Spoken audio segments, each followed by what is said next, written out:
Halo guys, selamat pagi. Di video kali ini saya akan membahas materi tentang hakikat sastra. Jangan kemana-mana nih ya. Untuk poin yang pertama, ada pengertian sastra. Sastra berasal dari bahasa Sanskerta yang berarti sas dan tra.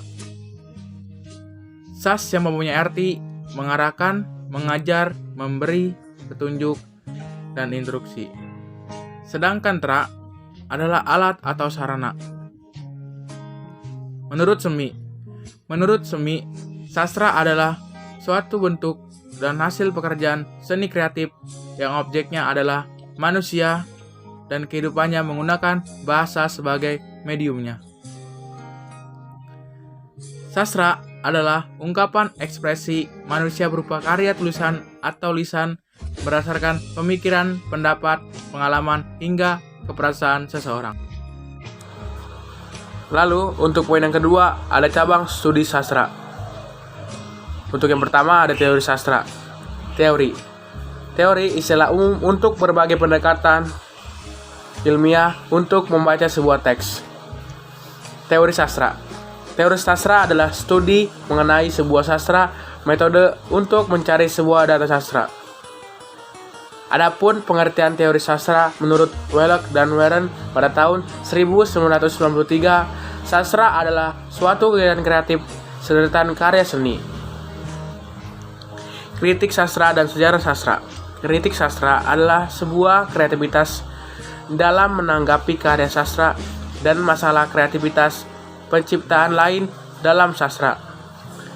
Sejarah sastra adalah perkembangan historis tulisan dalam sebuah prosa atau puisi yang berupaya memberikan hiburan.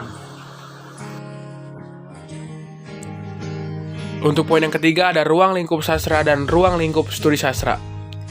Ruang lingkup sastra atau literatur adalah sebuah kreativitas penciptaan sebuah sastra. Kemudian, ruang lingkup studi sastra adalah ilmu dengan sastra sebagai objeknya. Lalu untuk poin yang keempat, ada macam-macam sastra. 1. Sastra umum. Sastra pada umumnya tidak dikaitkan dengan bangsa, negara, ataupun wilayah geografi tertentu. Yang kedua, sastra nasional. Sastra nasional ini sastra yang berhubungan dengan bangsa atau negara tertentu, misalnya seperti sastra Prancis, sastra Indonesia, sastra Arab, sastra Inggris, dan sastra Cina. Yang ketiga ada sastra regional. Sastra regional ini adalah sebuah sastra yang menggunakan bahasa yang sama maupun bahasa yang berbeda, seperti sastra ASEAN atau sastra negara-negara anggota ASEAN, dan sastra Nusantara atau sastra berbahasa Melayu, Indonesia, Malaysia, Singapura. Yang keempat ada sastra dunia. Sastra yang reputasinya pada sastrawannya dan karya-karya diakui secara internasional. Nah, jadi sastra dunia ini sebuah sastra yang diciptakan oleh sastrawannya dan terkenal sampai dunia internasional. 5. Sastra bandingan. Sastra bandingan ini pada awalnya datang dari studi bandingan ilmu pengetahuan. Yang keenam, ada sastra berdasarkan bentuknya. Sastra dapat dibedakan berdasarkan bentuknya seperti puisi, prosa, drama, dan lain sebagainya. Sastra berdasarkan waktu. Sastra berdasarkan waktu dapat juga dibedakan dilihat dari sastra lama atau sastra modern. Adapun dua fungsi umum sastra yaitu yang pertama ada fungsi reaktif. Fungsi rekreatif ini yaitu memberikan rasa senang, gembira, serta menghibur. Dan yang kedua fungsi deduktif.